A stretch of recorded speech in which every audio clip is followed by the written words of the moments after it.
Bharatiya Janata party के पूर्व वरिष्ठ नेता और भारतीय जनशक्ति पार्टी के मऊगंज के विधायक रहे लक्ष्मण तिवारी रविवार को समाजवादी पार्टी की साइकिल पर सवार हो गए।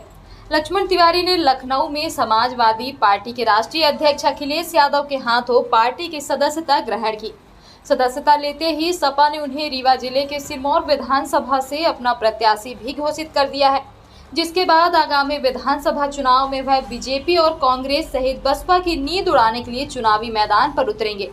सपा में शामिल होकर लक्ष्मण तिवारी ने सिरमौर की सियासत का सारा गुड़ा भाग ही पलट कर रख दिया है। रविवार को सपा में शामिल होने के बाद सोमवार को लक्ष्मण तिवारी रीवा पहुंचे, जिसके बाद उन्होंने अपने निज निवास में स्थानीय पत्रकार वार्ता का आयोजन किया। पत्रकार वार्ता के दौरान सपा नेता लक्ष्मण तिवारी के बोल बिगड़ गए और उन्होंने सीएम शिवराज को महफिल का नाचौना कह दिया। इतना ही नहीं, लाडली बहन योजना को लवड़ भास्कर चूर्ण और लेमन जूस बताया। लक्ष्मण तिवारी ने मुख्यमंत्री पर हमलावर होते हुए आरोपों की झड़ी लगानी शुरू कर दी। लक्ष्मण ने कहा कि भाजपा और कांग्रेस दोनों ही पार्टी जनता को ठग रही है। भाजपा रुपए देकर वोट खरीद रही है तो कांग्रेस वोट के लिए रुपए देने का वादा कर रही है।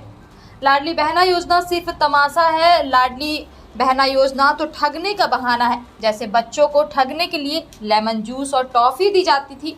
शिवराज सिंह मुख्यमंत्री का दायित्व नहीं निभा रहे हैं, वह तो नाच रहे हैं जैसे कोई महफिल में नाचता है। एक माइक हाथ में लेकर नाचौना कर रहे हैं। पढ़े लिखे लोगों और बुद्धिजीवी को यह नाच पसंद नहीं आ रहा है। वहीं पूर्व विधायक ने कहा, हर रुपए उधार लेना किसके सिर पर जाएगा। 325 रुपए किलो जीरा 825 रुपए का हो गया। बता दें 2008 के पहले लक्ष्मण तिवारी ने सर्वण समाज पार्टी का गठन किया। इसके बाद वर्ष 2008 में उमा भारती की जनशक्ति पार्टी से टिकट लेकर लक्ष्मण तिवारी ने मऊगंज से चुनाव लड़ा और जीत हासिल कर ली। कुछ महीने बाद उमा भारती की जनशक्ति पार्टी का बीजेपी में विलय हो गया और लक्ष्मण भी भाजपा के हो गए। इसके बाद 2013 ने भाजपा में लक्ष्मण तिवारी को मऊगंज से टिकट देकर मैदान पर उतारा, लेकिन कांग्रेस के सुखेंद्र सिंह बन्ना ने उन्हें करारी शिकस्त दे दी। वहीं 2018 में भाजपा ने लक्ष्मण तिवारी की टिकट काटकर प्रदीप पटेल को अपना प्रत्याशी बनाया और जीत हासिल की, जिसके बाद भाजपा ने पहली बार मऊगंज में अपना खाता खोला। इसके बाद लक्ष्मण तिवारी ने बीजेपी से अपना मुंह मोड़ लिया। लक्ष्मण तिवारी अब मऊगंज का मोह छोड़कर जिले के सिरमौर विधानसभा से अपना भाग्य आजमाने की तैयारी में जुट चुके हैं, लेकिन इस बार वह समाजवादी पार्टी के साइकिल में सवार होकर चुनावी मैदान उतरने वाले हैं। सपा प्रमुख अखिलेश यादव के हाथों लक्ष्मण तिवारी ने सदस्यता ली है, जिसके बाद उन्हें सिरमौर का प्रत्याशी भी घोषित किया गया है।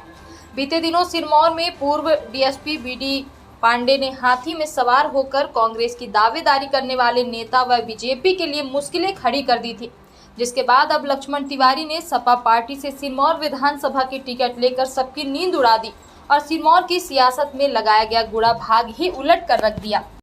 काहे की किस चीज की संभावना आपको लेकर आपकी पार्टी लक्ष्मण तिवारी को वहाँ की जनता, आदिवासी समाज, खैरवार समाज, यादव समाज, मुस्लिम समाज, माझी समाज, केवट समाज और जो हमारे और पिछड़े वर्ग के लोग हैं वो इतना अधिक लाइक कर रहे हैं कि मेरे 30 साल के राजनीतिक ज़िंदगी में मैं पहली बार अनुभव किया कि इतने लोग लक्ष्मण को पसंद करने वाले हैं। और फिर जिसमें जाति का हूँ तो जिस जाति देश में जन्म लिया बलिदान उसी पर हो जाए वो तो रहेगा ही, क्योंकि अभी तक मैं ये मानता हूँ कि कांग्रेस पार्टी रही हो चाहे भाजपा, सुटेबल कैंडिडेट नहीं मिले वहाँ के लोगों को और उनका मन व्यथित है और सत्ता के विरोध में एक हवा है। लाडली ओडली एक तमाशा है। लाडली तो जटने का, ठगने का, जैसे पहले बच्चों को टाफी दे देते थे, लेबिन चूस दे देते, ठगते थे। शिवराज सिंह जी मुख्यमंत्री थोड़ी कर रहे हैं, वो तो नाच रहे हैं। जैसे कोई महफिल में नाचता है ना, एक माइक पकड़ लेते हैं, इधर भी नाचे, इधर भी नाचे, इधर भी नाचे, नचौना कर रहे हैं। उस नचौना से लोगों को, पढ़े लिखे लोगों को, बुद्धिजीवी लोगों को और अच्छे लोगों को ये नाच नहीं पसंद आ रही है, क्योंकि हर महीने 1500 करोड़ रुपए लेना ये किसके असर पर जाएगा। जो 325 रुपए का जीरा था प्रति किलो वो 825 हो गया। जो एमडीएच का पैकेट, ये हिसाब ही नहीं लगाता आदमी, उसमें बड़े बड़े चीज़ों में लगा है। जो एमडीएच का पैकेट था 22 रुपए का था, आधा कुक्का खाली रहता है, डेकोरेशन। जैसे लवण भास्कर चूरण में नीचे रहता है, बाकी सब ऊपर खाली, ऐसे ही ये लवण भास्कर चूरण हो गया, जनता को बना रखे हैं। सिरमौर में रिकॉर्ड वोटों से समाजवादी पार्टी का प्रत्याशी जीते, रिकॉर्ड वोटों से, जीतेगा नहीं, रिकॉर्ड वोटों से समाजवादी पार्टी का प्रत्याशी सिरमौर में जीते। आपका प्रतिद्वंदी कौन होगा? हमारा प्रतिद्वंदी कोई नहीं, जब रिकॉर्ड वोट में जीतेंगे तो प्रतिद्वंदी कौन? ऐसे पैसे वाले वोट चाट के और लौट जाएंगे, जैसे मऊगंज में अरबों रुपए का एक मालिक आरटीओ फाटियो में इधर उधर कहीं रहता था, मैं नाम नहीं लेता इनका, लौट आए ऐसे और राजनीति बंद कर दिया। वो आप याद करिए कौन हो सकता है, कुर्ता पैजामा उतार दिया, वही लक्ष्मण है। हम बहुत पैसे वालों को प्रभुत्व देते, पैसे वालों का वोट पैसे वाले बांटेंगे, अब बिना पैसे वाले का वोट एक एक वोट लक्ष्मण तिवारी को मिलेगा। मऊगंज जिला बनाने का आंदोलन आपने उस दौर में खड़ा किया जी।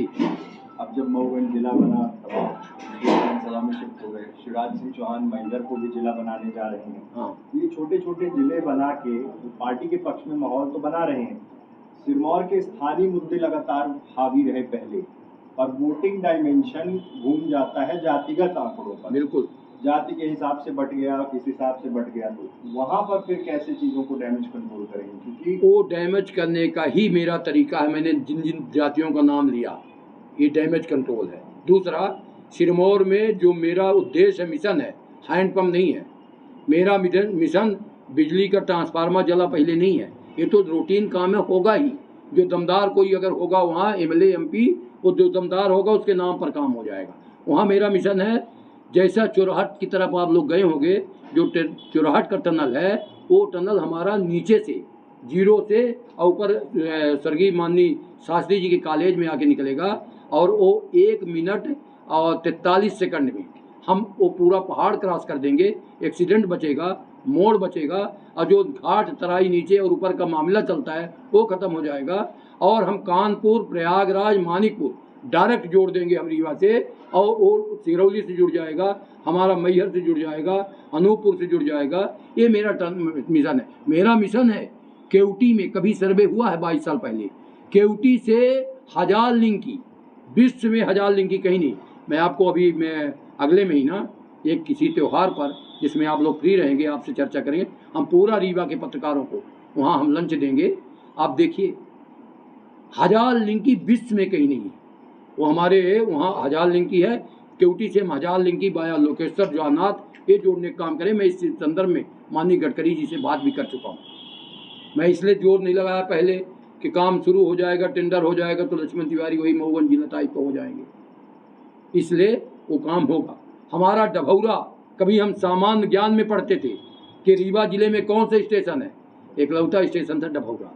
और इतनी दुर्गति है कि वहाँ 5 कुर्सी नहीं बैठने के लिए, वहाँ लेट बाथरूम महिलाओं के लिए नहीं है, ट्रेन अक्सर लेट हो जाती तो वहाँ पानी बरसने लगे तो कहीं छाया नहीं है, कहीं एक कैंटीन नहीं है, कहीं एक ठेला नहीं है। और वहाँ डभौरा की जो दुर्दशा है, पूरे भारत में ऐसा रेलवे स्टेशन नहीं होगा जितना ये अनाथ है। न सत्ता का विधायक है, सत्ता का सांसद है, इसके बाद भी अनाथ है। पर मैं इसको ढोल नहीं पीट रहा हूँ, मैं करके दिखाऊंगा। 4 ट्रेनें नहीं रुकती थी कोरोना काल में, मैंने करके दिखाया, आंदोलन किया, मैंने प्रदर्शन किया, और वहीं भोजन डाल दिया। भोजन कड़ाही चढ़ गई, ये कड़ाही तब उतरेगी जब ट्रेन रुकेगी। वहाँ आए बड़े बड़े DRM आए, बड़ी फोर्स लगी तमाम, और उन्होंने वो कहा कि हम 15 दिन के अंदर आपकी ट्रेन रुकवाएंगे। 15वें दिन ठीक ट्रेन रुकी, झंडा फहराने, और कोई चला गया हमने पत्र लिखा और झंडा फहरा दिया। और फिर जब हमसे पत्रकारों ने पूछा तो मैंने कहा कि होगा कोई, हम क्या जाने कि कौन फहराया कौन नहीं। हमने कहा ऐसे तो बहुत ज़्यादा हो रहे हैं। एक शब्द है, एक नाम ले लिया मैंने, वो नाम नहीं लेना चाहिए। शहडोल की तरफ निवास करते हैं लोग, आजकल परिपक्व राजनीति की हूँ। जब मैंने उनका नाम ले लिया कि होगा कोई झंडा फहराया होगा, तो फिर मेरा पुतला जब दहन करने लगे। बैकुंठपुर में पुतला दहन हुआ, अतरैला में पुतला दहन हुआ, डभौरा में इसलिए नहीं हुआ कि जानते थे लोग कि उन्होंने किया। और आपकी तरफ से कोई प्रश्न हो तो पूछें।